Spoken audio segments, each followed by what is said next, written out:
ओम नमः शिवाय। हर हर महादेव। 21 सितंबर बृहस्पतिवार, भाद्रपद शुक्ल षष्ठी है। अगर इस दिन का नक्षत्र देखा जाए तो अनुराधा है। इस नक्षत्र अनुराधा और तीर्थ षष्ठी का विशेष उपाय है जिससे आप अपने घर की सारी दिक्कतों को आसानी से समाप्त कर सकते हैं। इस एकमात्र उपाय से चाहे आपके घर में कितनी बड़ी दिक्कत क्यों ना चल रही हो, चाहे आपके घर में किसी का तबीयत खराब हो, वह ठीक ही ना हो रहा हो, या अगर आपके घर में पैसे की बहुत ज्यादा कंगाली चल रही हो, आपके घर में पैसा बिल्कुल आ ही नहीं रहा हो, या अगर आपके घर में कोई हानिकारक शक्ति का वास हो, वह शक्ति आपका कोई भी काम होने ही ना दे रही हो, तो भी आप इन सारी समस्याओं से आप छुटकारा पा सकते हैं सिर्फ इस एकमात्र उपाय से। यह तीर्थ षष्ठी का विशेष उपाय है। इसको आप अपने जीवन में एक बार जरूर करें। बस आपको इस उपाय में थोड़ी सी सावधानी बरतनी पड़ेगी, क्योंकि अगर आप इस उपाय में त्रुटि करते हैं तो आपके जीवन में कुछ कठिनाइयां भी आ सकती हैं। इसलिए इस उपाय को पूरा देखें और पूरा समझें, क्योंकि हम आपको इस वीडियो में अच्छी तरीके से इस उपाय को बताएंगे जिससे आपको इस उपाय में कोई भी त्रुटि ना हो पाए। एक बात और, अगर आप भोलेनाथ के सच्चे भक्त हो तो इस वीडियो को जरूर लाइक करें और चैनल को सब्सक्राइब करके बेल आइकन दबा लें। लेना है बेलपत्री। हाँ, इस बात का बेहद ध्यान रखें, जब आप बेलपत्री तोड़ने जाते हो तो वहाँ पर बेल महाराज से आग्रह करके बेल मांग कर तभी बेलपत्री तोड़ें।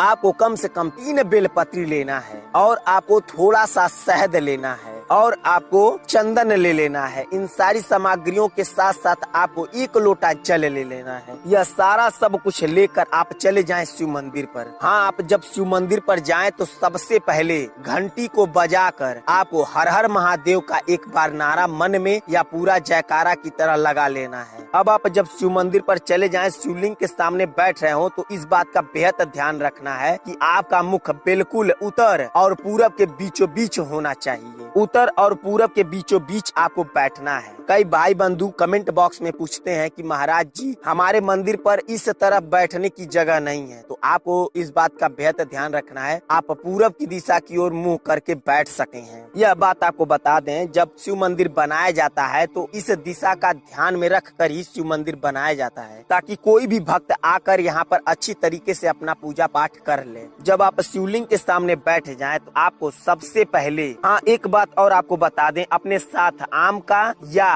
अनार का छोटी सी एक डंडी ले लेना है। इन दोनों पेड़ों में से कोई भी एक पेड़ का छोटी सी डंडी ले लेना है। अब आपको 3 बेलपत्री सामने रख लेनी है और उसके ऊपर वाले भाग में थोड़ा सा चंदन 3 बेलपत्री पर लगा दें और वहीं पर थोड़ा सा शहद लगा दें। इतना सब कुछ करने के बाद आपको शहद से शिवलिंग पर अच्छी तरीके से लेपन कर देना है और ठीक उसी प्रकार चंदन से शिवलिंग पर अच्छी तरीके से लेपन कर देना है। हाँ, लेपन करते हुए आपको अपने मन में ओम नमः शिवाय का मनन करना है। ये नहीं कि लेपन कर रहे हैं शिवलिंग पर चंदन तो अपने मन में कोई और बात चल रही हो। नहीं, आपको अपने मन में ओम नमः शिवाय का मनन करना है। इतना सब कुछ करने के बाद आपको चंदन और शहद का लेपन करने के बाद 1 बेलपत्री अपने दोनों हाथों के बीच में रखकर हाथ जोड़कर 11 बार ओम नमः शिवाय का जाप करना है और 1 बेलपत्री शिवलिंग के ऊपर रख देना है। फिर दूसरी बेलपत्री लेना है, दोनों हाथों के बीच में रखकर 11 बार ओम नमः शिवाय का जाप करते हुए आपको अशोक सुंदरी की जगह रख देना है। अब आपको तीसरी बेलपत्री दोनों हाथों के बीच में रखकर 11 बार ओम नमः शिवाय का जाप करते हुए आपको जलधारी के बिल्कुल सीधाई पर रख देना है। इतना सब कुछ करने के बाद अब आपको लोटे का जल लेना है। अब आपको ओम नमः शिवाय का जाप करते हुए आपको शिवलिंग पर धीरे धीरे जल ढालना है। इस बात का बेहद ध्यान रखें, जब आप लोटे का जल शिवलिंग पर डाल रहे हो तो आपको श्री शिवाय नमस्तुभ्यम का जाप करना है। और कब तक जाप करना है? जब तक लोटे का जल बिल्कुल गिर ना जाए।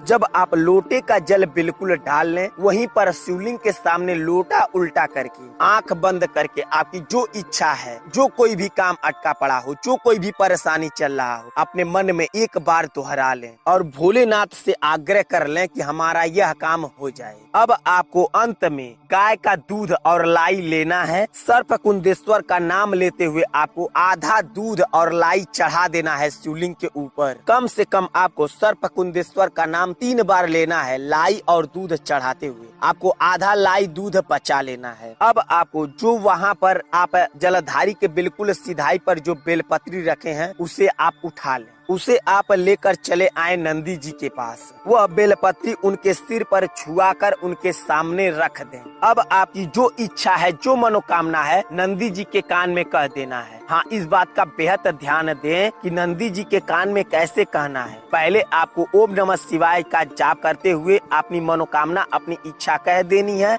और ओम नमः शिवाय का जाप करते हुए अपनी इच्छा मनोकामना खत्म करनी है। एक बार और आपको बता देते हैं अपनी मनोकामना नंदी जी को कैसे कहनी है। इच्छा मनोकामना जरूर कहनी है। कैसे कहनी है एक बार और सुन लें। आपको नंदी जी के कान में जिस तरफ पैर उठा हो उसी कान में आपको ओम नमः शिवाय बोल देनी है और आपकी जो इच्छा है, जो मनोकामना है कह देनी है और ओम नमः शिवाय का जाप करते हुए आपको अपनी इच्छा मनोकामना खत्म कर लेनी है। इतना सब कुछ करने के बाद आपका यह उपाय पूर्ण होगा और आपकी जो इच्छा है, जो मनोकामना है, अवश्य और शीघ्र ही पूर्ण होगा। अब आपको जैसे ही शाम होती है, जैसे ही सूर्य देवता डूब जाते हैं, जब आप अपने घर चले आए मंदिर पर से, तो जैसे ही शाम होती है, सूर्य देवता जब डूब जाते हैं, जो लालिमा छाई रहती है, वह लालिमा खत्म ना होने पाए तो आपको क्या करना है, एक दिया लेना है और उसमें तिल का तेल डाल देना है और एक साफ सुथरी बाती लगा देना है। आपको वही दिया लेकर चले जाना है शिव मंदिर पर। हाँ, उसी शिव मंदिर पर जाएं जिस शिव मंदिर पर आप पूजा पाठ किए हो। वहाँ पर दिया जलाकर अपनी जो इच्छा है, जो मनोकामना है, एक बार और कह दें और उस दिए का आंच लेकर अपने चेहरे पर कम से कम 11 बार लगा लें। इतना सब कुछ अगर आप ठीक तरीके से कर देते हैं तो आपकी जो इच्छा है, जो मनोकामना है, वो अवश्य पूर्ण होगा और शीघ्र ही पूर्ण होगा। तो आप इस उपाय को अपने जीवन में जरूर अपनाएं और अपने जीवन को सुखमय बनाएं। ऐसा दिन बार बार नहीं आएगा। तो कमेंट बॉक्स में हर हर महादेव का नारा एक बार जरूर लगा दें। चलिए मिलते हैं आपसे अगली वीडियो में, तब तक के लिए श्री शिवाय नमस्तुभ्यम। हर हर महादेव।